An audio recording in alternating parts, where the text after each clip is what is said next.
Good morning, everybody.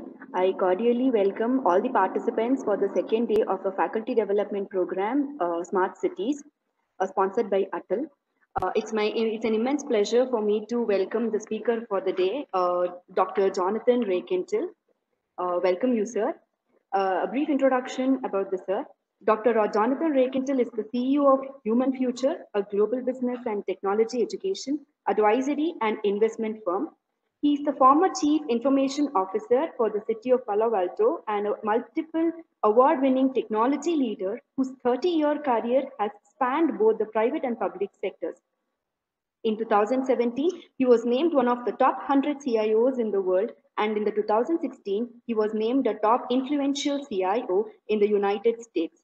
Dr. Redkintel is also recognized as a global thought leader on a number of emerging trends, including urban innovation and blockchain technology. In 2013, he was recognized as one of the 25 Doors Dreamers and Drivers in Government in America. He also won a Best CIO in Silicon Valley Award and a National IT Leadership Prize.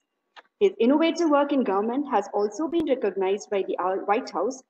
Dr. Raykintel is an adjunct professor at several universities, including UC Berkeley and the University of San Francisco.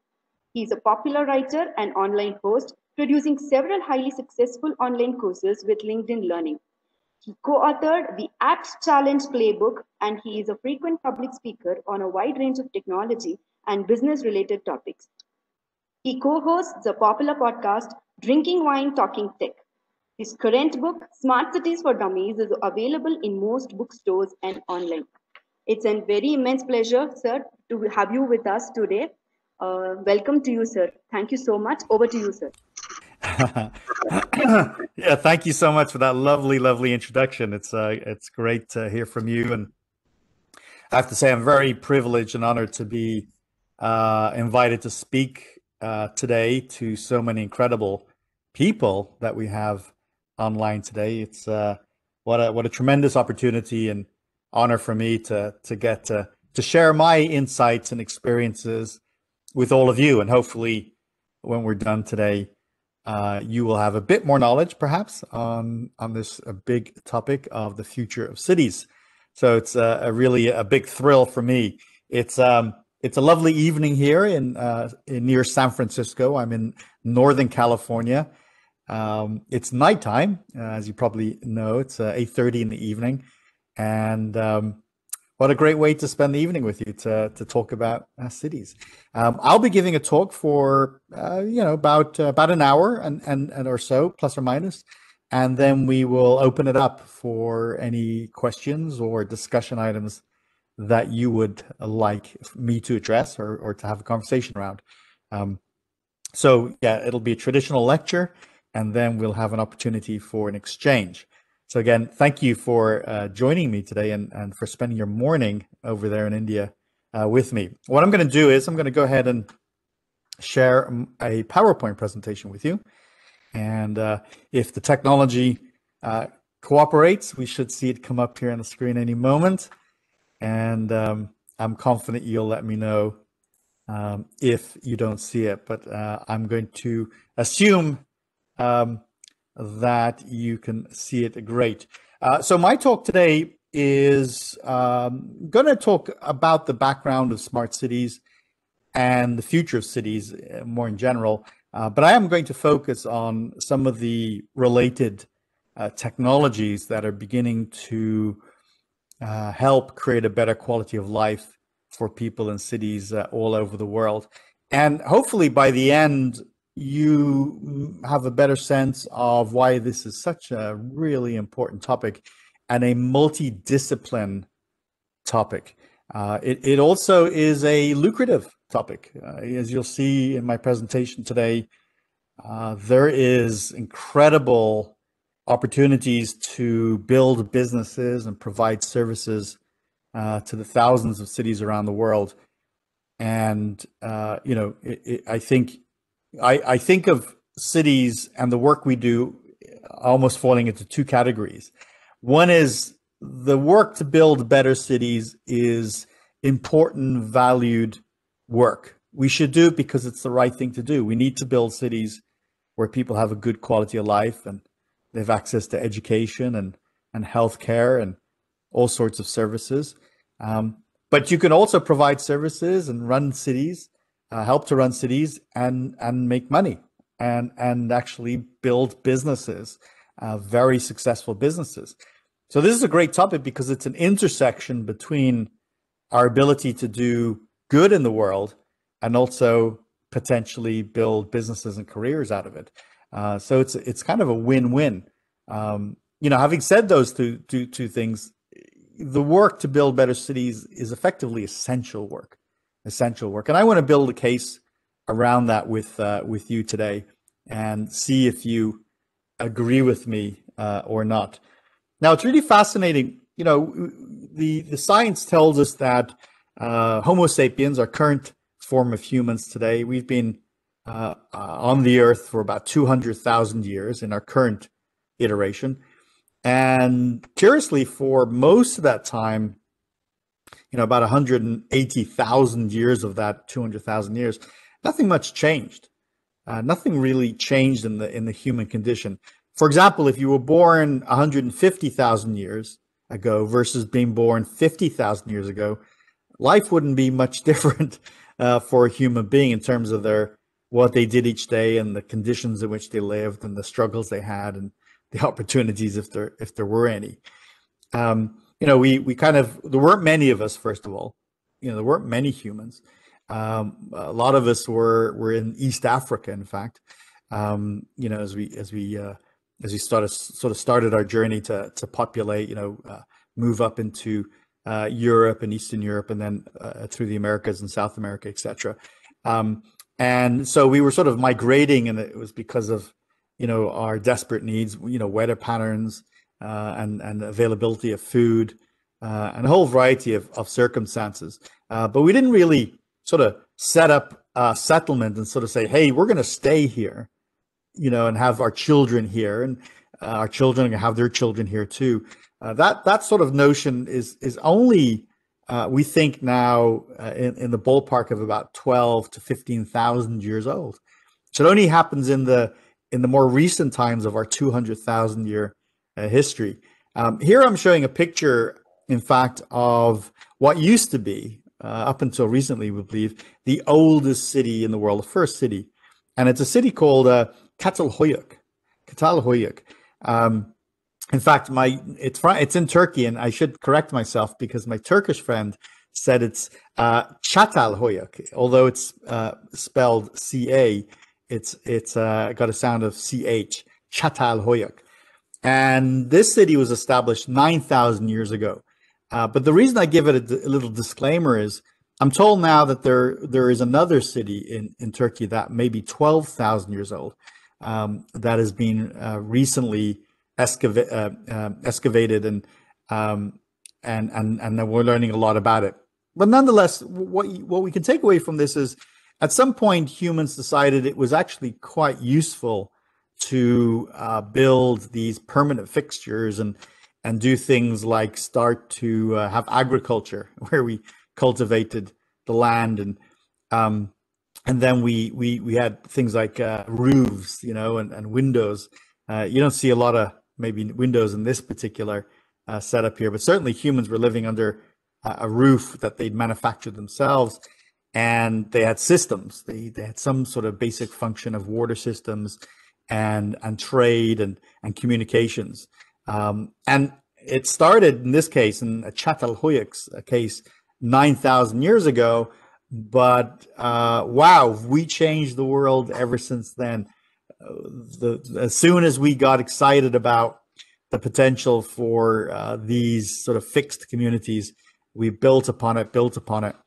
And today, in 2021, we are a urbanized planet. We have our homes now are mostly in cities. Over around 55% of all humans, well over 3.5 billion humans, live in a city context.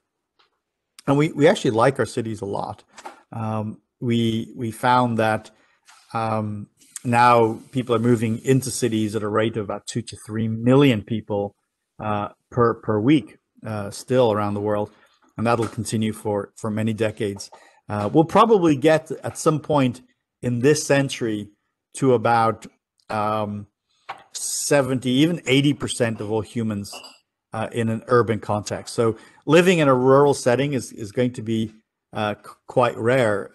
Even you think of a country like the United States, you only have to go back 150, at most 200 years ago, and the vast majority of people, although there weren't that many, were living in a rural context.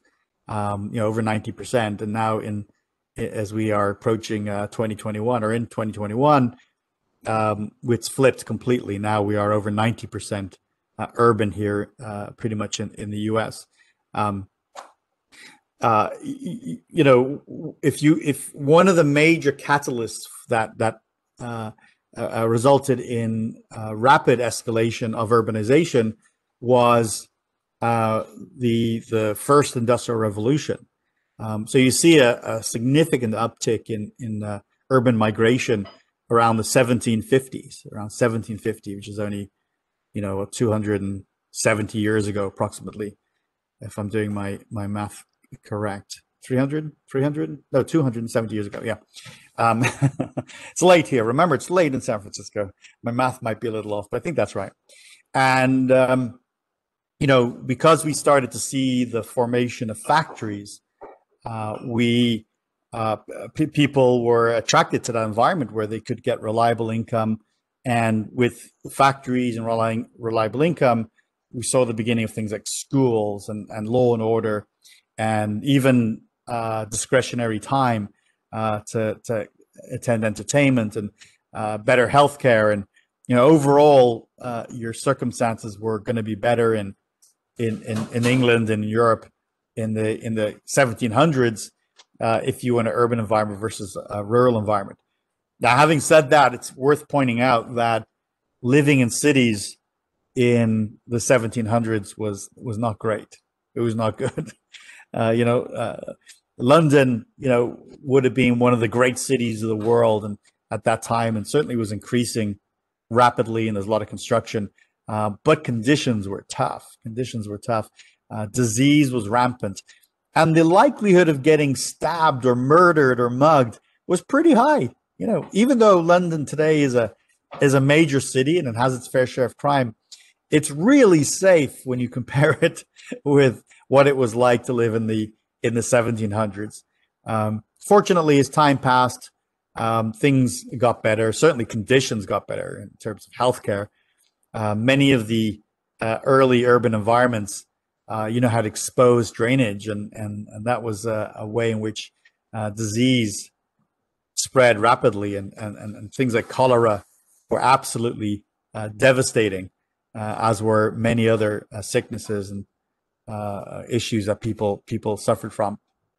But nevertheless, humans are persistent, and as the years went on and things improved, more and more people moved into cities through the second industrial revolution, into the third now in the 20th century.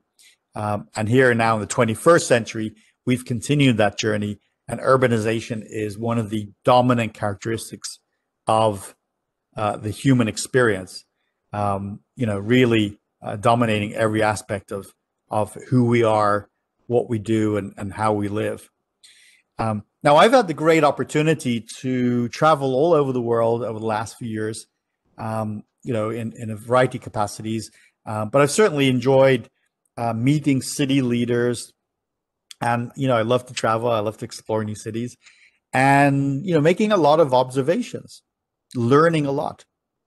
And it's through these experiences traveling around the world, to South America and Europe and Africa and Asia and beyond.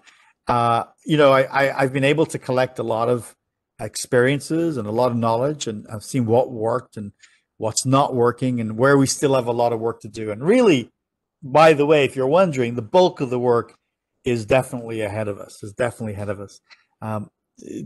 Of course, innovation in cities and city development has been going for a long time, but we're still only beginning the major urban innovation movement, or what we are now calling smart cities, or the future of cities. Now, one of the things that happens as I have been traveling is I've noticed that there are certain major trends.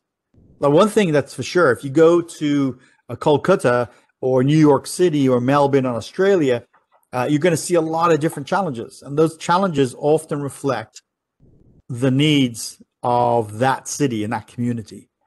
And that's correct. That's the way we would expect it to be. What's important in Delhi is different to Tel Aviv, right? But I do see some major trends. And it's these big major macro trends that are driving a lot of innovation and a desire for change. And probably the most visible for many people is that we've really failed in the transportation space. We've really failed. And I won't mix words. I'll tell it as it is. I don't mind telling the truth. The car has brought remarkable prosperity and utility to the world, but it's failed us. It's failed us because look at this picture. It's not unlike an experience that I would see, traveling to Sao Paulo in Brazil, or landing, in Rome in Italy, or pretty much any major city in India or even China, is congestion, right? All this congestion. And you look at a picture like this, and what do you see? You see so many different things. You see frustration, right? Nobody likes sitting in traffic. I don't think they do, right?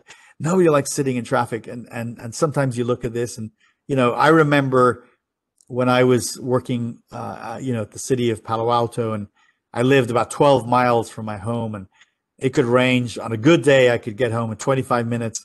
And then on a bad day, it could take an hour and a half. And, we've got all this technology, and yet it would still take me sometimes an hour and a half to go 12 miles. Not acceptable. Our cars have largely today failed us. So you see frustration, but you also see a lot of emissions, right? Look at all the carbon that's spewing out of these vehicles into the atmosphere. Here in Northern California, where we don't have a lot of industry, a lot of it here is technology, service, but not a lot of, industrial type of capacity. I mean, there's some here, but not a lot. The bulk of our carbon emissions is from vehicles, from transportation, from cars and trucks. And so all over the world, this carbon, if you believe the scientific consensus, is heating up the earth and is causing a climate emergency. And we'll talk more about that later. Now, finally, with this picture, cars are not safe. Cars are not safe. On an average year, almost 1.3 million people die in car accidents. This is absolutely outrageous and unacceptable. And many, many more millions, tens of millions of people are injured. So, cars like this and this type of congestion and these things I've described are a result of urbanization and the density of how we live today. So if we're going to create a better quality of life, if we're going to create better cities, smarter cities, and more sustainable communities, we're going to have to address transportation. Now, what I'd like to do just in the next few slides is describe a variety of issues we're facing, and then I'll move into some of the solutions, which may be ultimately, I believe, more interesting for you. But you've got to understand the background. You got to understand the genesis of the problems in order to understand how we can solve them. The other visible aspect of our cities is the degree to which, number one, they've been successful in bringing lots of people out of poverty and providing a better quality of life for more people than anything else that humans have created. But in doing so, we've had to create these remarkable machineries to be able to drive the sort of consumer economies we have in the world and the abundance of products that we have. What a miracle it is that we produce everything we need in vast volumes and largely at high quality today. This is a remarkable human achievement, but it has come at a price. It's come at a price of our land and our planet and our air and our water. And so as we sort of industrialize and have put in place the mechanics to drive a high quality of life, we're also destroying the air in the process. And the World Health Organization maintains that about anywhere up to 3 million people die directly or indirectly due to the quality of air. Again, being driven by the desire to have, everything we need to provide for our factories, which ultimately deliver to our urban centers. We have to solve this problem. We need to have clean air if we're going to have a good quality of life. And of course, in the process of producing this consumer society where we have everything in abundance and it's cheap, we are creating so much waste that we, in fact, literally don't know what to do with it, because we have so much of it. We have to find creative ways of disposing of it. Well, the good news is we're getting smarter. We're getting smarter. We're recycling more. We're converting this into energy, and we're creating. We're trying to create very clever ways of not creating waste in the first place, of creating what we call the circular economy, right? Where we can not just use a product once and then throw it away, but see a way of actually continuing to use it, to reuse it, to repurpose it, and have it stay longer in the system so we aren't wasting that product. We call that the circular economy, which is gaining in popularity. Unfortunately, today we're still in a pretty bad place as it relates to waste. Our cities generate a significant amount of byproduct due to our human behaviors. One of the largest components of this throwaway waste society is plastic. Wow, what a miracle. Isn't it incredible what we do with plastic? We build everything with plastic these days. We can shape it into anything we want, and it's abundant and cheap. And it's been so successful. It can be hard as steel or as flexible as a plastic bag. But at some point we have to get rid of it. And unfortunately, it's so good. The chemistry is so great. It just doesn't biodegrade. It doesn't, after a few days, like an apple core or the peel of an orange, it doesn't fade away into nature. No, unfortunately, a plastic bag stays around for for a few thousand years if untouched or unaffected, and finally will deteriorate. But that's longer than we would want. We're trying our best to get rid of this. We put it in landfills. A lot of it makes its way, unfortunately, out into the ocean. And today, in the center of the Pacific Ocean, there's an area the size of France. If you can imagine the size of France. That is literally thick with plastic. Now, it isn't plastic bags and bottles bobbing at the surface. Maybe you have that visual of this vast area, what we call this sort of gyre, which is keeping all this plastic in this one area.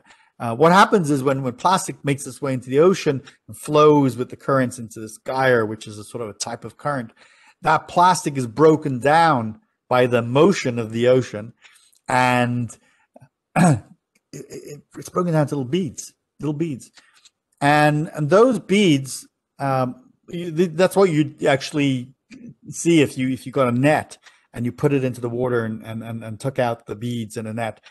You look into it and you'd see these tiny little plastic beads. Now the fish eat these, unbeknownst to them, because they have their mouths open as they go and they eat smaller fish. And so they're taking in all this plastic, and the plastic goes into their digestion, and their digestion tries to break it down, and some of that plastic gets absorbed into their bloodstream, and then we catch the fish, and then we eat the fish because we like to eat fish, and we're eating our plastic. So talk about a circular system. You throw away a bottle, the fish eats the bottle, the human eats the fish, and the human eats the bottle, and that's becoming now embedded in our bodies. Unfortunately, when we die, scientists tell us, in our genetic makeup, in our chemical, biological makeup, we now have properties of the world in which we've created. There's going to be plastic embedded in our bodies, and we don't know the degree to which that will affect our biology over time. Anyway, enough said on this. We have to solve the waste problem if we're going to have a better quality of life. Now, cities, I'm a big fan. I think that cities, and we have the evidence, have been very successful. They have brought more people out of poverty than any other human creation in the history of our existence. And today, billions of people live relatively successful lives in a city context. They have a home, they have a job, they have regular food and energy. But let's be real. Let's be real. Not everybody is prospering. Not everybody. We do not have equality or equity in our communities, and our communities continue to be insufficiently inclusive. So we have to fix that. We can't create societies and cities that serve one part of the population well while leaving a lot of the population behind. That is a fact today, that this is happening in many, many societies, in almost every city in the world. But we should be uncomfortable with that. And we need to say, hey, what can we do? What can we do differently? What does the future look like? So where we can be more inclusive, provide the kinds of services in a way that's creative and more inclusive, and creates more equality and equity among human beings.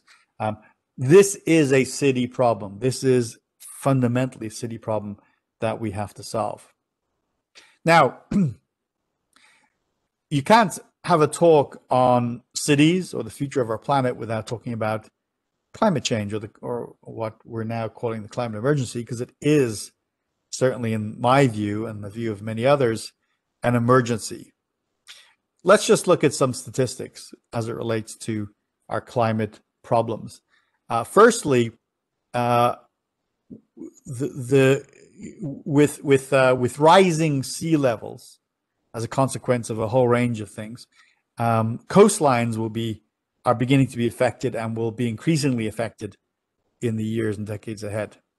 Turns out we've built about 630 cities on coastlines around the world. Big cities, very big mega cities, in fact, cities with over 10 million people. We call them mega cities. And that represents about 1.5 billion human beings. So the front line often for the climate emergency are coastal cities. Unfortunately, right? It's a great regret. And as the sea level rises, in some cases, cities actually sink. Water is starting to flood, and we have to look at options. What do we do as this becomes more regular? Now, it's not just sea level rise and sinking cities, but it's things like when we have a natural disaster, that natural disaster is worse. It's more frequent. It's more intense. If it's a tornado or a hurricane, it is more widespread. When it's dry, when there's a drought, it's drier. When it's wet, it's wetter. And so you see here, as an example, the devastation with this is New Orleans in America, back about a decade ago, when there was huge flooding, and major parts of the community were destroyed, as well as lots of people's lives. A little story from me: when I at one point in my life I lived in Miami, would have been about 25 years ago. Miami's in Florida, as many of you know, southern Florida, and every summer there's a rainy season, and it rains pretty much from, I don't know, we'll say May through September, and it rains every day in the afternoon. It rains, and you probably are aware of this. You have something similar in many cities in India. It rains really intensely for about 30 minutes. The rain stops, and then it's sunny again. And usually the way Miami's been built, the water would run off into drains and collection areas, and life would continue. But for a while, the water would sort of gather, and if you were driving, you might have to park or go to a store or go home because the roads would be slightly flooded for a little while. So when I went there and I lived there, this would happen every day, and it was a nuisance. but the water flowed, and we sort of got used to it.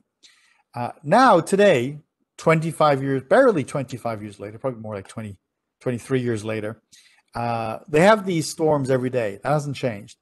But there is so much rain, and the water has risen in the areas that would be collected, that it doesn't run off near as fast.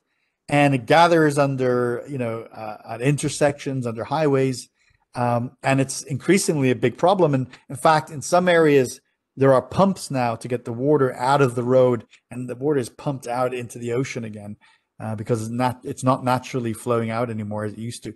And that's only in 23 years. It's really significantly deteriorated. So if we're going to solve some of these problems, not only do we have to address it in our cities, because that's where it's going to largely hit us and have the biggest impact, we're going to have to do things like build barriers around cities. We're going to have to raise buildings upward, and we're going to have to bring potentially buildings back inland. And we're faced with a multi-trillion dollar dire problem in many cities in the world. Now, what's contributing to all of this, of course, is the activities in cities, everything from factories to transportation emissions to industrial level cattle raising.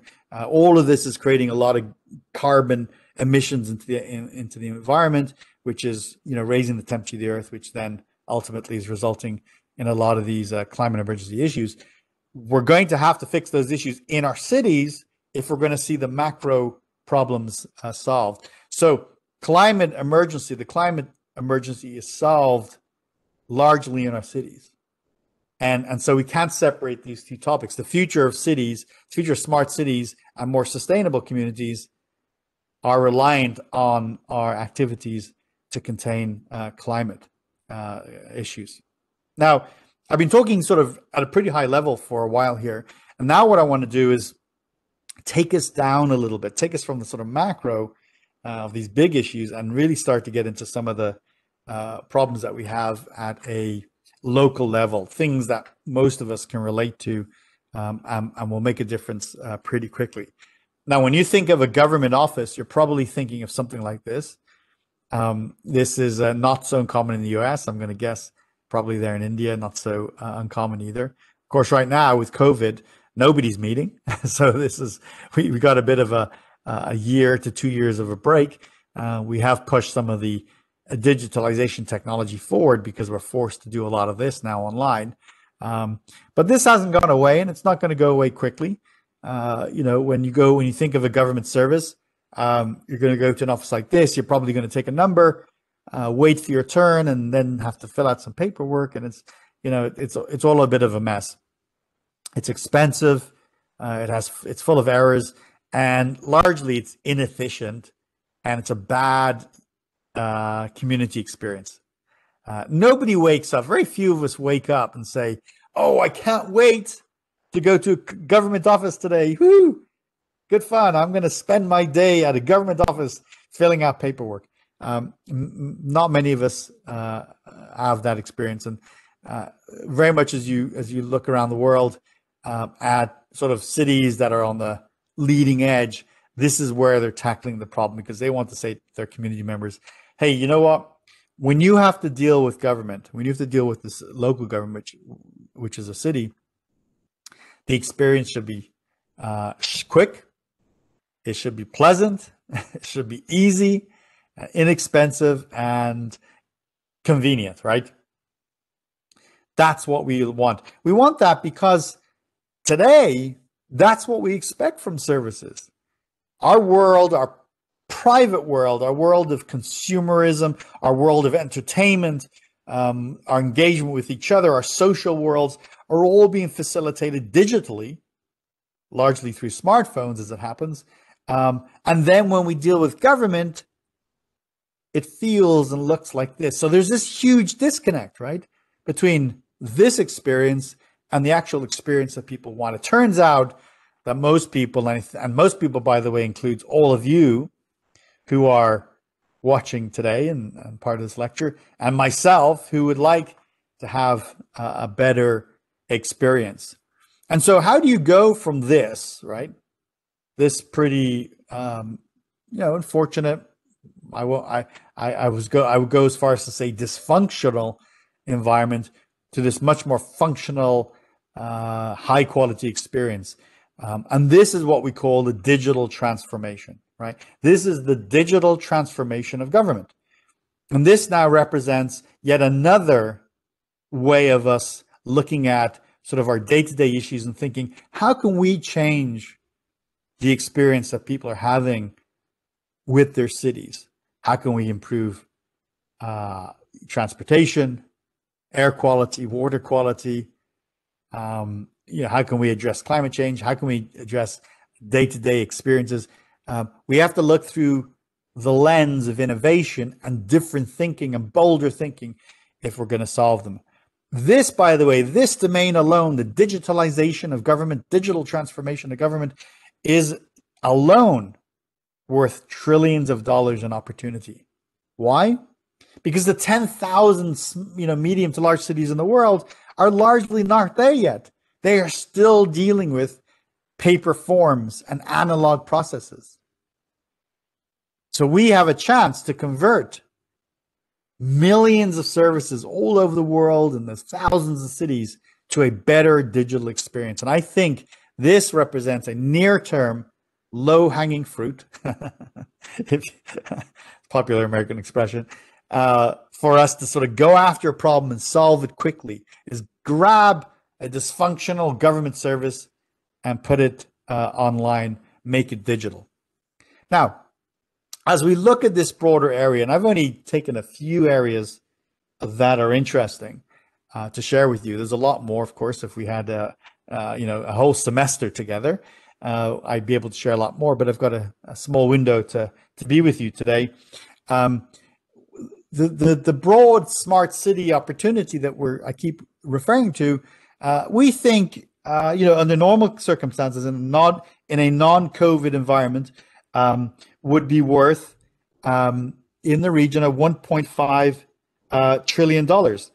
Now, Frost and Sullivan, who did this study, they issue sort of their horizons annually and also every 5 years, or projections of 5 years ahead. Looking at 2025, which is only 4 years away, they estimate the opportunity is about $2.4 trillion. That's with a T.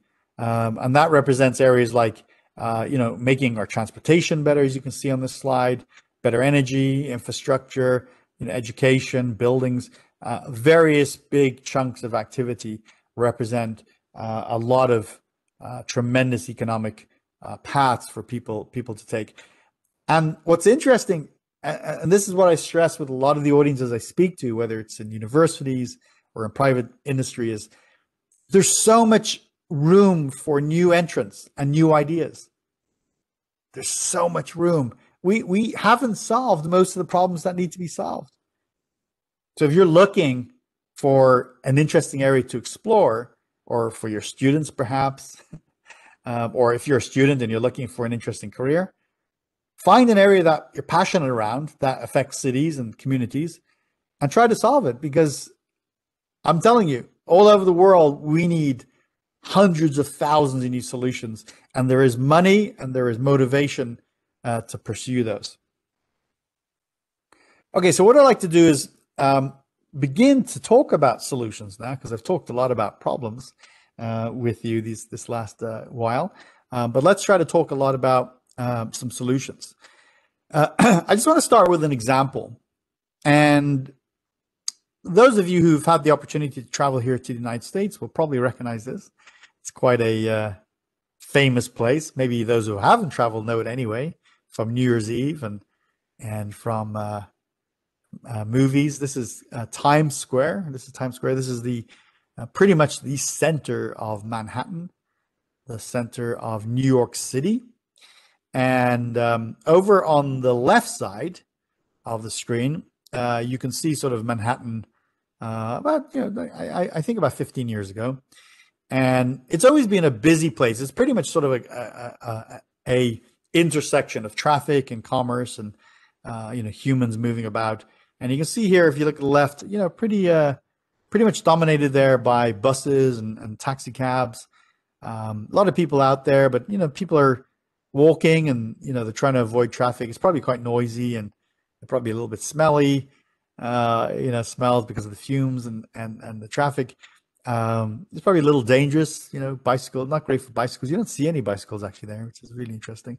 Then sort of about somewhere in the 10 to 15 years ago, the team working for the mayor, who were looking at sort of interesting planning activities, and they had this idea to align with a particular event, the celebration, that why don't we just make the Times Square area pedestrianized? Why don't we just make it unavailable to vehicles and only available to humans?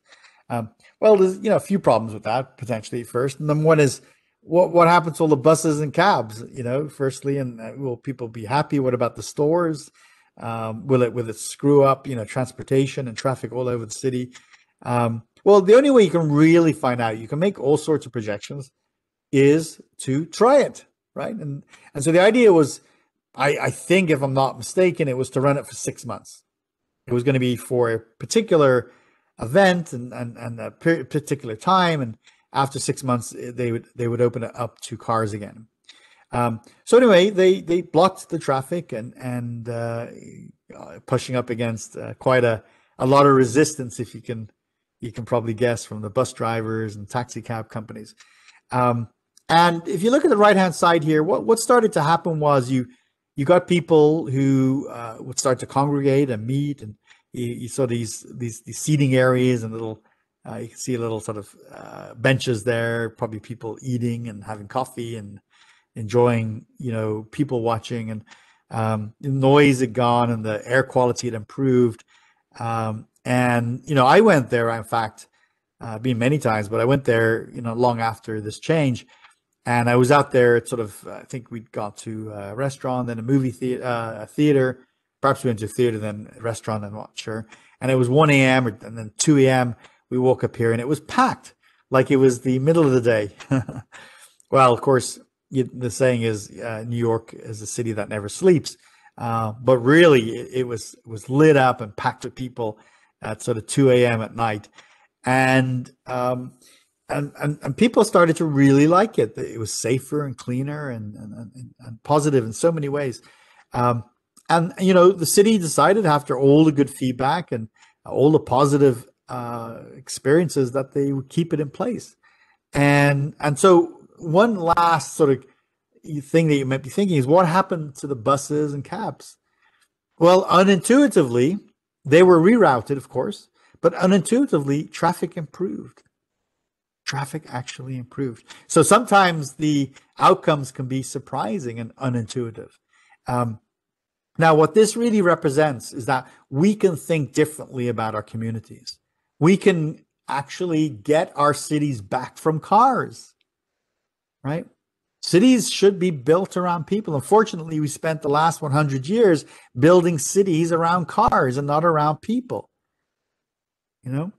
Anywhere from 30 to 60% of our city landscape is just for the use of vehicles, not for people, right? Between roads and parking lots and other facilities for vehicles.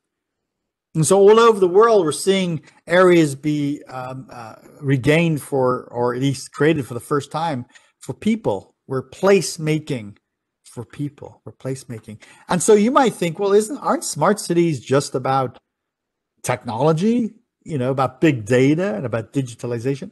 No, smart cities are thinking differently about how can we create a better quality of life for people.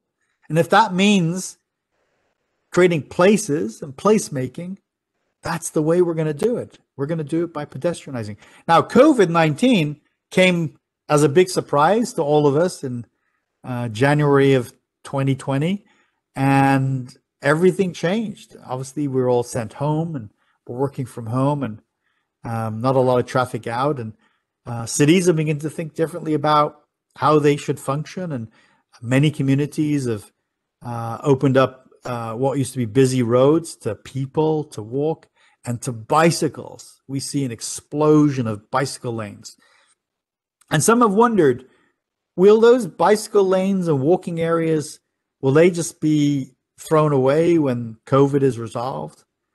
Well, some of them might, but I think a lot of them are here to stay. I think we've discovered that we can design and build cities differently. That, in fact, doing things that seemed impossible and too risky before will now be more accessible. So maybe COVID has all these positives too. Thinking differently and building our cities differently, and even working and living differently as a consequence of being exposed to different ways of living. Now, I want to show another example. And yeah, we're in the US again, but this time we're going to fly over the country, and we're going to head over to Los Angeles, which is on the west coast of the United States. And we'll go to Southern California. This is Los Angeles. And on the left-hand side, you see what looks like what Los Angeles used to look like in the sort of 70s and 80s and even through the early 90s. Pretty much, Los Angeles is considered, the automobile capital of the world. Today, by the way, Los Angeles has the worst traffic of any city in the world. They have that accolade. And the mayor of Los Angeles has said by 2028, when they're going to host the Olympic Games, they want to have the best traffic in the world. So they give themselves, they started this project about 2 years ago, approximately, let's say in 2018. So they pretty much gave themselves 10 years to go from being the city with the worst traffic in the world to being the city with the best traffic in the world. We will see if they hit that goal. And they're definitely being creative and thinking differently. Now, if we go back to the 70s and 80s, you have these, gas-powered vehicles, a lot of cars spewing, smog into the atmosphere. And if you lived in Los Angeles, or you were outside Los Angeles and you looked at downtown, you could see this hanging cloud of smoke. You couldn't even make out the city. Here in this picture, you can see the outline of buildings, but you couldn't really see that if you were there in those decades. Now, we implement new technology, new regulation, and if you look on the picture on the right, this is a more recent picture now in the 2000s.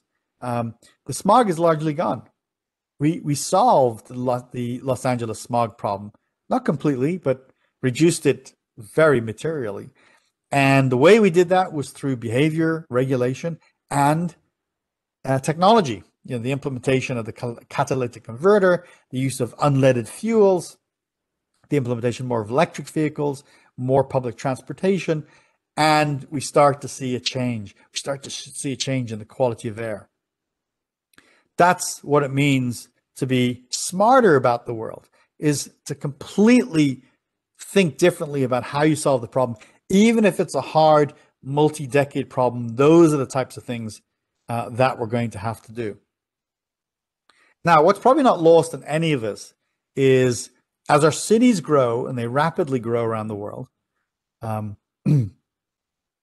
we are increasing the size of our cities at an incredible rate. In fact, we're building infrastructure in our cities about the size of New York City every month. And we will do this for the next 40 years. We'll do this for the next 40 years. As we do that, we need more energy. We need to power these cities, right? We cannot add millions and millions of new people. In fact, we're going to add approximately about 2 to 3 billion more people to the planet over the next few decades before, in fact, the population begins to drop, right? It's going to go up to about 11 billion, we think, from where we're at right now. We're closing in on 8 billion. So hit about 11 billion somewhere close to the end of the century, and then we'll start to see the population drop. And we think we're going to see it drop quickly. And so that's a whole new problem. The problem of the future, by the way, is not overpopulation, which is what I was led to believe growing up as a child. The issue of the future is underpopulation, right? Is population's dropping. That's what we got to worry about.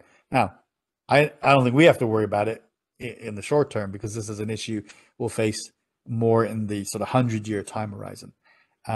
Anyway, as we build and grow our cities today, which is what we're on, this is the trend that's happening, we need more energy. And the good news is, and it's sometimes hard to remember this, is we are in the beginning years of a energy revolution, right? And a big part of that is our conversion from carbon-based energy to non-carbon based energy. Now, you'll see here what that looks like. Again, on the left-hand side of your screen, you'll see that we are introducing new fossil fuel. This is a coal, gas, or oil, still popular, still very cheap. And what we're looking at here is gigawatts, right? So even in over the course of the next 5 years, we will introduce 62 new gigawatts of energy that, as you can see in this diagram here, will largely be gas and coal. Not a lot of oil. Oil usage has definitely dropped, but because a lot of electricity continues to be gas and coal oriented, we'll continue to see that be introduced, brought online. And by 2030, for some reason, we see even an uptick there to 64 gigawatts of net new. This is net new energy put online. But the good news story is, if we flip over to the right-hand side here, what you see is a story around clean energy, right? Non-fossil fuel, non-carbon-based energy. And it's quite varied. You'll see you've got everything from hydro, which is water-based power, to nuclear, solar, sun giving us energy, wind, biomass, using waste like we saw earlier to create energy, and even heat underneath the surface of the earth, thermal or geothermal energy. Today, wind is the most successful and largest contributor towards the clean energy revolution that's powering our cities. But I'll tell you, as we head towards the future, and it's obvious in this diagram, the big winner is going to be solar. The big winner, it will be solar energy. We are innovating rapidly, and we are adopting solar energy in our communities at a very rapid rate. And as we get that price point down and we have larger adoption, our use of solar is growing rapidly. I mean, look at the numbers here. By 2030, we will introduce 279 new gigawatts of energy. That's on top of the 64 gigawatts of carbon energy, but it will be clean energy. And the biggest part of it will be solar, with wind being the second. So what's driving our hunger is our cities, of course, and the factories to provide services, our adoption of electric vehicles and more electrical appliances. And so we are seeing we're in this amazing revolution right now. To really get the boost here, we need to continue to innovate, continue to adopt. We need better battery technology for storage. One of the problems with electricity, of course, is it has to be consumed when it's produced. Otherwise, it's wasted. But if it goes into batteries or gets stored into batteries, it can be actually used when needed more appropriately. And so we're seeing some good innovation in the battery space. Now, you look at what's happening around the world as we start to adopt solar, and it's not only changing the game relative to our mix of energy options, but it's changing the look and the way we think about design and city planning. Here's a city. This is called Freiburg. This is Freiburg. Freiburg is in Germany, and it's largely solar powered. You can see people's homes here, and you can see hotels and some other facilities and offices, all powered by the sun. This is kind of interesting because not only does nobody have an electrical bill, right? Nobody pays for electricity. It's free.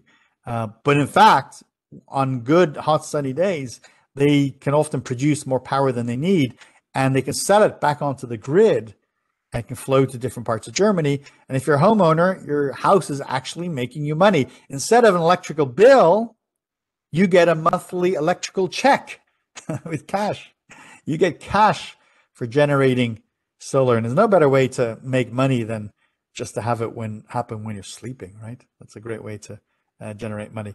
But we are in the early years now of this energy revolution, largely driven by solar and being motivated by our cities. So there is incredible opportunity to think about how do you go from your city today, which may be carbon driven, it could be coal powered, and that affects quality of air. It's expensive, expensive as in you have to pay electric bill, although carbon is a cheaper form of electricity in many ways. If we just go back to this mix here for a moment, I do want to say what's clear, should be clear to you looking at the slide, is although we're in the middle of this incredible clean energy revolution, and it's going to escalate in the years ahead, carbon energy is not going away. We have to have a mix. We have to have a mix for a variety of reasons. One of the reasons is it's still very cheap and it's very reliable.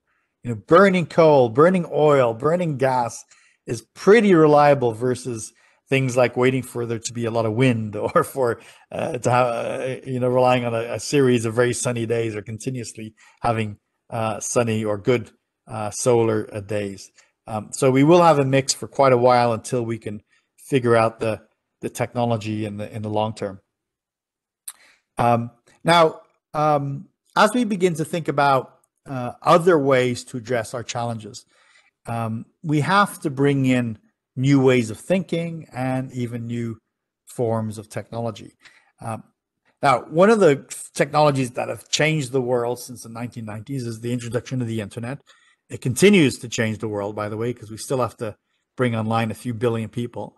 But at some point, when everybody's connected, we've reached a finite. We've actually reached a ceiling on the amount of of connections, right? Because there's only a certain amount of people. But we are now beginning, as you all well know, to not only have people on the internet, but have things, objects, devices, everything like our televisions, our refrigerators, our smartphones, our smart assistants, our cameras. We're introducing billions of new devices onto the internet, and many of those will live in our cities. Have a look at this diagram, and you can see the sort of spread of where over the next what has been over the last 5 years, the growth of spending on internet devices in different domains. And you see, for example, just look at government there. Third from the end on the right there, has gone from, is that billions? 5 billion spend to a 12 billion, almost two and a half times the growth just in the last 5 years. And this is anticipated to increase significantly more in the years ahead. So we're going to be using these connected things to drive a lot of change in our communities. And by the way, what does that look like right now? Well, this sort of helps us think about many of the problems I've shared with you in our talk today, which is at the very beginning, I said to you, we have to solve transportation because it has so many impacts, so many negative impacts when it's dysfunctional on our world today. And so as we start to connect things like, buses and transportation to this global network of networks, we can start to think differently about the solutions we can produce.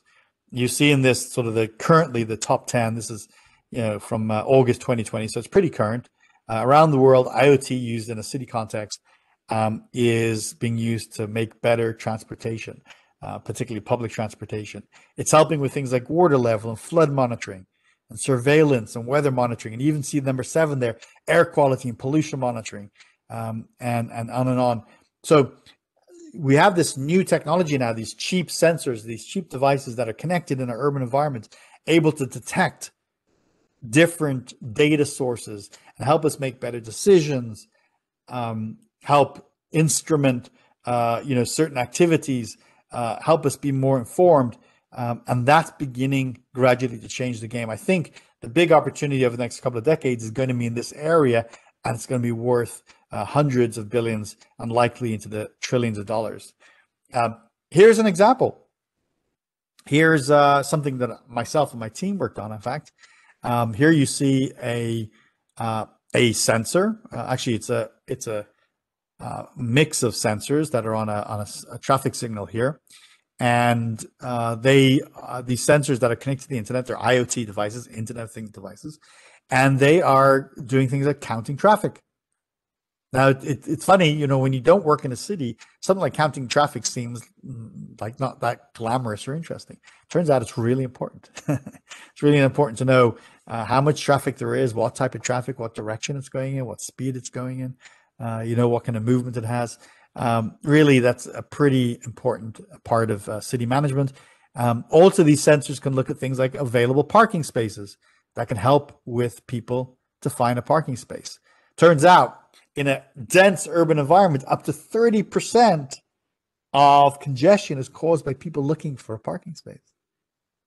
30% is caused by people looking for parking space. If we made it easier for people to find a parking space, we would reduce congestion. That helps. That helps. These are small things, but the technology is revealing in that we have at our disposal new ways of solving some of the most complex problems we've ever had to deal with. Now, as we begin to think about our urban environments differently and introduce new technology, we really can start to change the game. It's going to be slow. It is slower right now, but it's $1.5 trillion of opportunity today. In 5 years, it'll be 2.4 trillion, and it'll continue to grow from there as we are forced to innovate in our urban environment, and we have new capabilities. As you can see in these examples here, we are not only do we solve problems, but we in fact create new ways of interacting with our urban environment. Everything from digital signage there to better ways of dealing with waste. Also finding ways for people to find better parking.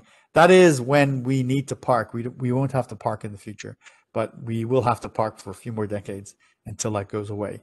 We need better ways to manage our power consumption right now. Not only understand what power we need, but also understand what power is available. And our electrical grids, which are typically around the world, quite dated already and have very poor optimization. By introducing sensors and the internet into our electrical grid system, we can get smarter about it. We call it a smart grid, so that we can better understand consumption and better distribute power to where it's needed. We're going to see rapid advances here in the years ahead in retail. And I think what COVID tells us, what COVID-19 has demonstrated in many communities in the world, I'm not sure to the degree it's affecting cities in India yet, but certainly here in the US and in Europe and in Australia, we see that people are starting to rely heavily on deliveries. So deliveries are changing the game because we need places for trucks to drop off goods. We need much better curb management, and we need coordination around that distribution and that supply chain. So we're going to make things smarter. More things will be connected, and the experiences will change as a result. There will be more capabilities for people who deliver city services, like the energy company, like the fleet services of a city. Buildings is an area, for example, it's a huge contributor, by the way, negative contributor to carbon emissions. Buildings are poor energy management. They do give off a lot of carbon. They are very bad at resource management, at waste management. But we have seen some really neat new standards go into place that are making our buildings much more efficient around energy, waste, connectivity to transportation, better quality of life, better air, and just an overall better quality of experience for people who live or work, I should say, or live in those buildings. Now, the area that we will probably see A lot of change in the near term is in transportation, and particularly what we call now smart transportation. Many of our cities already have cameras at intersections that allow traffic signals to change dynamically based on traffic conditions.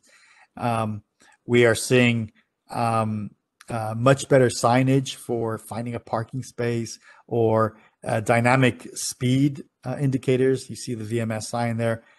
So depending on traffic conditions, the speed limit can change dynamically. We see traffic cameras for speed enforcement and incident management. But really what we're going to see here in the next few decades is an absolute transformation in cars. Cars being the dominant form of transportation in cities around the world. We are going to move into an autonomous world, autonomous vehicle world. I will tell you here and now, you can mark my words, is the 18th, it's for you, it's the 19th of January, 2021. And I'm here to tell you that in the future, humans will not drive cars. And in fact, within a few decades, it will be illegal for humans to drive cars because it'll be too dangerous. We cannot have humans driving cars and computers driving cars on the same road. It will not make any sense. Cars will be autonomous. They will be connected, of course. It goes without saying, many cars already are connected. They will be electric. The combustion engine is coming to an end. In our lifetimes, the combustion engine will be an artifact to the past. In fact, I've been really impressed with some of the goals for India to move to electric vehicles, away from combustion engines, away from gasoline-powered cars. And finally, we will not own cars. Cars will be shared. They will be on demand. We will do ride sharing. But when cars are autonomous, connected, electric, and shared, they will take on new meaning. These will be places where we will eat and have entertainment and sleep and do all sorts of activities in these new pods or moving vehicles that we can't even think of today. There will be an app store for the autonomous vehicles of the future. It'll be interesting to see where that goes. But more importantly, or even more importantly, will be as a result of these massive changes that will take place, and quite rapidly, we will be able to design our cities differently. We'll be able to design our cities differently. We won't need traffic signals. We won't need stop signs. We won't need intersections like we have here. We won't need the grid system. We can start to think and plan our cities differently because we have spent so much of the last 100 years building cities around cars that are driven by people. And so autonomous vehicles gives us the opportunity to design our cities differently. And, you know, it's easy to think that maybe self-driving cars are some sort of magical, future thing. But in fact, already we see autonomous vehicles being adopted in lots of contexts. Here just happens to be a campus at the Saudi Telecom Corporation in Riyadh in the Saudi Kingdom, and they have a bus service there which is totally autonomous. But autonomous vehicles and buses are showing up in many places in the world. In fact, the newer models of Teslas with the newest operating systems now can drive themselves entirely by themselves. Our cities are going to begin to look a lot different as we start to introduce many new innovations, including robots. Robots are coming. Here you see a robot, an actual working robot called Nightscope. It's on security patrol here in a parking lot, looking for anybody try to steal cars, and maybe it has a laser gun, which it zaps a person who's trying to steal a car. But certainly there is. You'll see more of this. I'll be taking questions here in just a moment, so bear with me as I begin to wrap up here in just a moment. The other thing that's going to happen fast, and we haven't seen, it'll be the case of like, isn't it amazing that it's hard to imagine a world without smartphones today, right? I remember getting my first pager, then getting a BlackBerry, and then finally getting in this case, I got an iPhone. And it all happened pretty fast. And today it's hard to imagine a world without smartphones. The same thing is going to happen with drones. Today, you see a few drones here and there, but very quickly we're going to see drones in our urban environment. Today, as you sort of walk outside and it's maybe quiet in the evening. Soon we will see lanes, we will see drones, flying drones in sky lanes flying above our cities, and we'll see what form that takes. Will it be quiet? Will they be noisy? Will they be high? Will they be low? Lots of things to work out there, but they'll do all sorts of things from, package to delivery to, even transporting humans about the place. But even our vehicles, even drones will be in the sky, but they'll be also on the ground. Autonomous miniature, driving drones will deliver food and medication. And in many cities in the world, this is already happening. So we can look forward to these little droids being on the streets with us. And our vehicles are going to take many different shapes. We have the opportunity now to think completely differently about our future. We have the technology, we have the openness of our competitive environment, we have new materials, we have new computer science, we have new forms of energy, new batteries, to be able to allow us to do things that were really difficult or impossible in the past, including things like flying cars. And for full disclosure, I'm an investor in a flying car company. I never thought that in my lifetime I would be an investor in a flying car company. Now, I think the final thing I wanted to share with you today is, as I begin to wrap up my story here, is the role of data. We've been talking about obviously major issues, major macro events, and some of the hardware and digitalization that will go into all the changes there. But let's go back to some basics here. People often ask me, what's the first thing a city can do to become smarter? I get this question a lot. What's the first thing they can do? And my answer is create a data strategy. Create a data strategy. Now, when I first started working in cities back in 2011, I recognized very quickly that cities didn't have a lot of money. Cities didn't have a lot of talent, like a lot of the right talent. There were too many projects, too many priorities, not enough time. It was a world of constraints. Everywhere I looked, it was like, this is so hard because there's so many constraints. We have to prioritize. We have to be really, really careful about what we're doing and how we do it. But the one thing that I recognized was an abundance was data. Cities have an abundance of data, and they largely don't take advantage of it. And that's for a number of reasons. Firstly, they don't know how to. Secondly, they don't have the talent. They don't have the tools. They don't know where to start. So my argument is that's a great place to start because cities already have a lot of data. So start with using the data you have. Start to discover what's in that data. Build solutions around that data. Give answers. Make your city more transparent. Bring more people into the fold. Have hackathons and co-creation activities where you can use data to solve and build all sorts of solutions and solve problems. Here in when I was working in Palo Alto, we had an app that you could use to report issues, things like graffiti or abandoned bicycles or maybe trash. But what we were doing is not only were we solving those problems, we were creating a lot of really valuable data. And we could start to map that data against our community and see where the issues were. We were using the data to tell stories and to help us understand our problems in a much more near real-time manner. So decision makers could make better quality data-driven decisions. Data became and has become a remarkable tool in moving your city forward and thinking differently about the future of your community. As one example,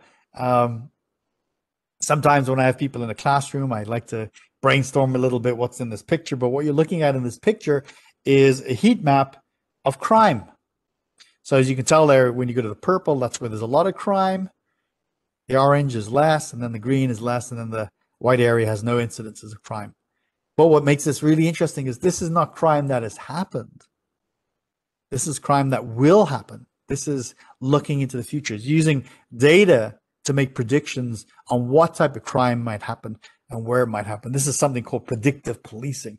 So you start to bring this data in, data you already have. You squeeze it through these interesting analytics tools, and you build these solutions and you get the skills to the table and you govern it, and data can start to help to move your city forward.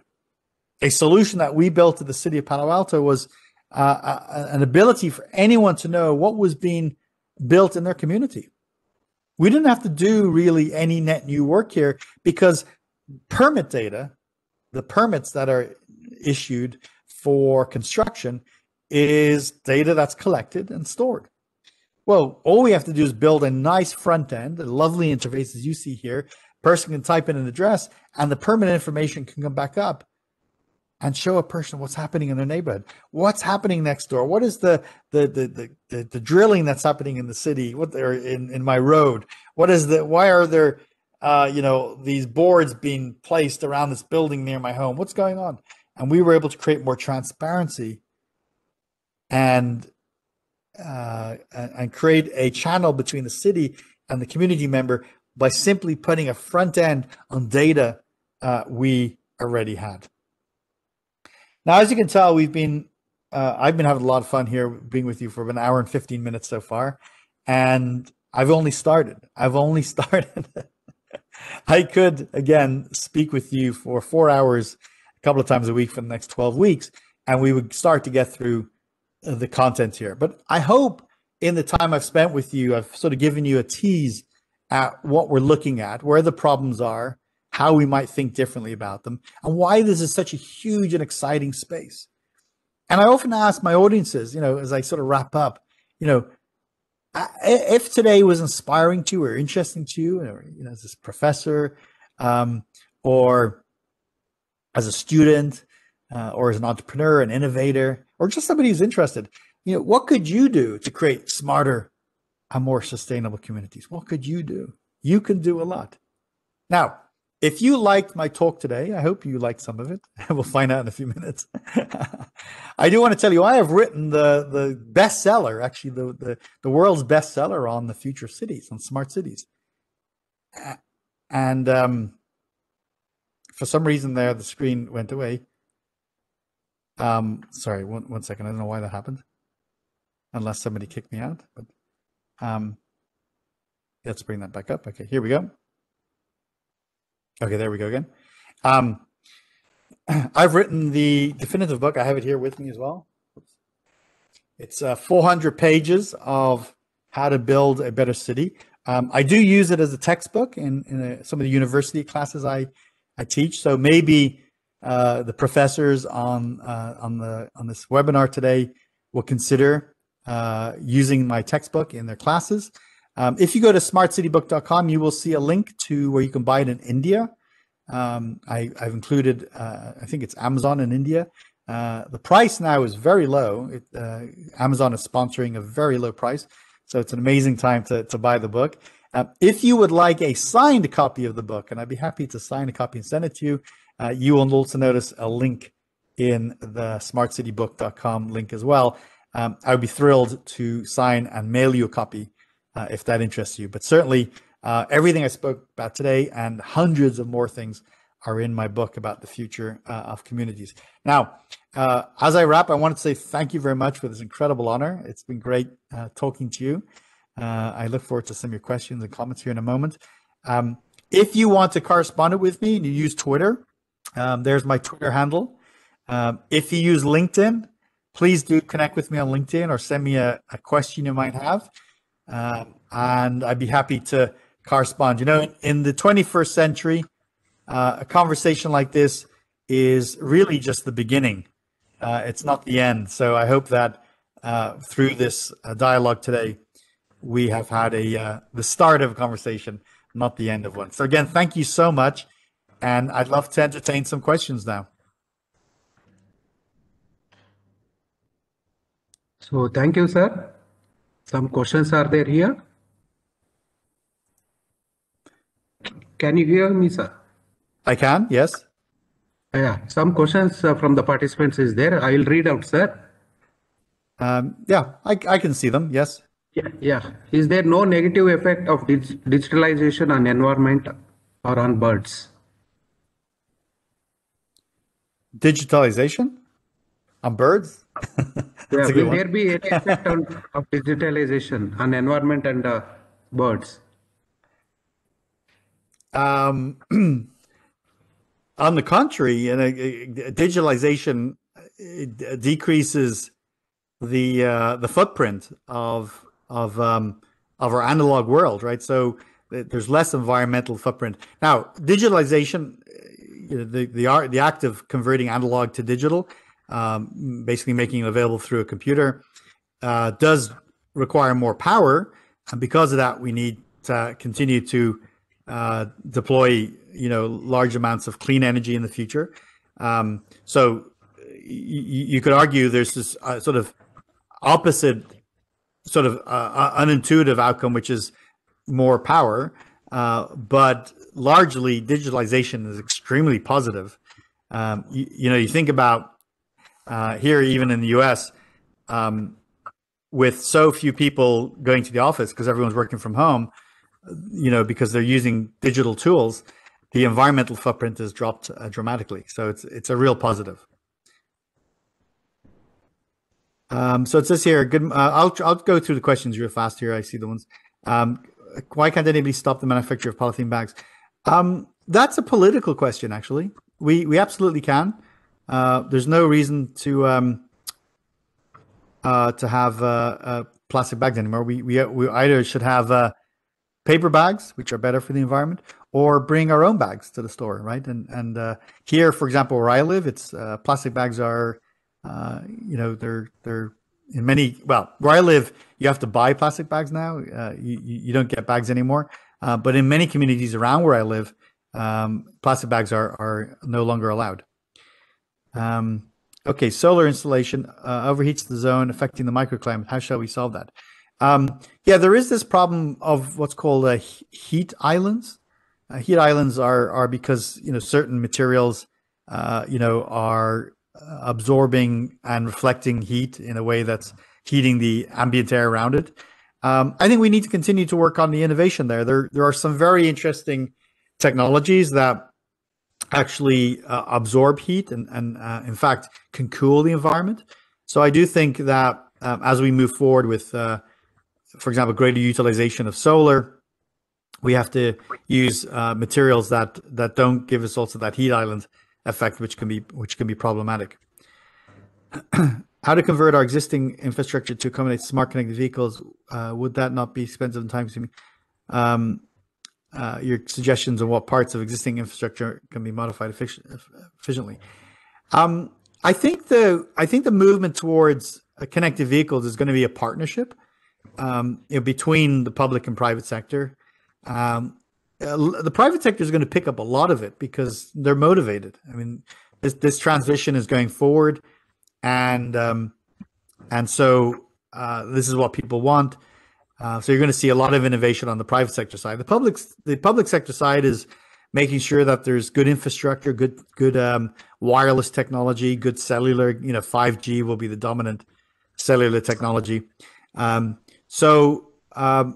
In the short term, it's expensive, but it is an infrastructure change that's going to take decades, ultimately. And the benefits will last us for hundreds of years. And that's the pattern. That's where we see things headed. It says get video of FTP. I guess that person's asking if they get a video of this session. Yes. Okay. So that's great. Where are we headed with technology when we get redundant solving our basic responsibility as a human being on Earth? Will human creatures kill the natural state of Earth? Okay, thank you. I don't think we're anywhere close to solving all the problems we have. So I don't worry too much about that. In fact, as we get more sophisticated and more connected and more urban, the problems are just getting bigger and more complicated. So we need a lot of smart people solving some big problems. I'm definitely not concerned about us running out of issues. And we are entering the space age. We're definitely going to have space stations and a home on Moon and a home on Mars, and we're going to become an interplanetary species. So, I think there's plenty of opportunity in the future. I wouldn't worry about anything like that. Any possibility of developing the existing terminal stations into smart when using the canals? So I think we're talking about railways here, railway stations, maybe public transport. Totally. I mean, there's huge opportunity to have good connectivity, good Wi-Fi, to provide recycled products, to be powered by solar, to have electric trains, move away from carbon-based trains. Lots of opportunity there. It's a real exciting area, the smart railways and smart stations.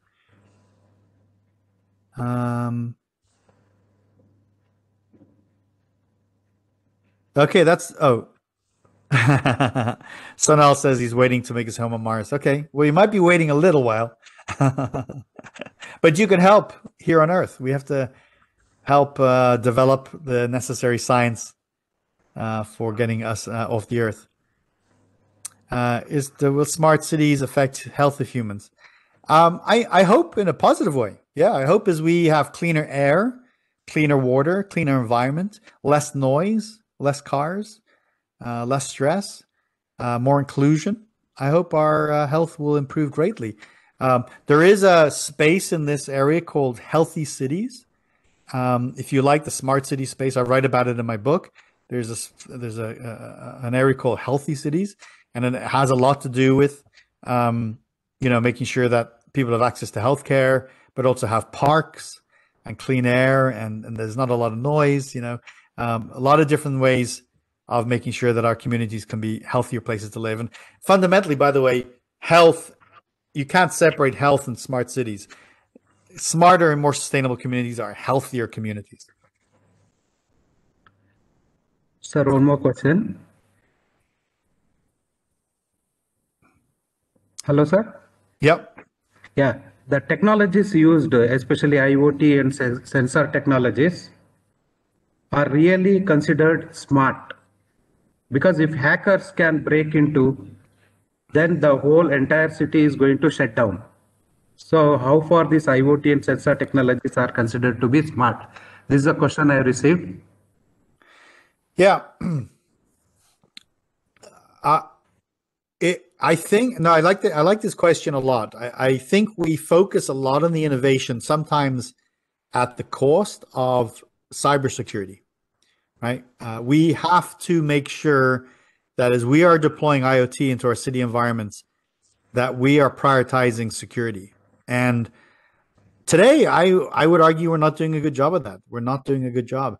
And so you first of all need to apply pressure on your elected officials to make sure they're thinking about this and they're prioritizing it. But we also need to innovate. We need more solutions. We need more cybersecurity solutions in the IoT space. So today I would sort of rate it as fairly weak, but I'm confident that in the years ahead, cybersecurity will become much more of a priority. Yeah, thank you, sir.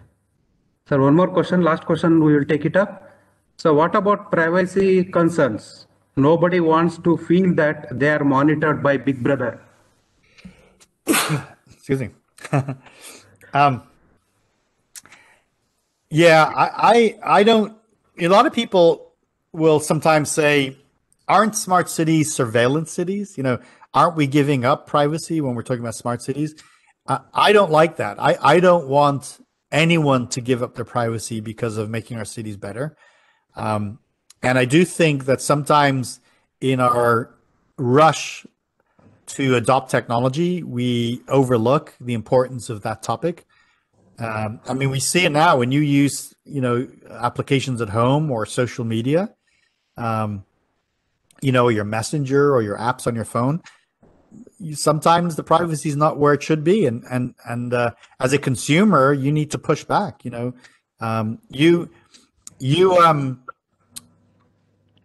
you get to decide and vote every time you pay for something, right? As a consumer, you are telling providers, your value system, you know. And so I do think that as we are, you know, implementing smarter cities, you know, vote for people who believe in privacy, because your vote matters, you know. Participate in solutions where you think privacy is being supported, and fight when you don't see privacy, when you see that you know, your safety, your privacy might be compromised. When I say fight, what I mean is engage in the political process, or to give feedback, or complain, or argue, right? And so I do not want to see the end of privacy, or privacy impacted by smart cities. In fact, I want to see smart cities give you even more privacy by being really clever about technology.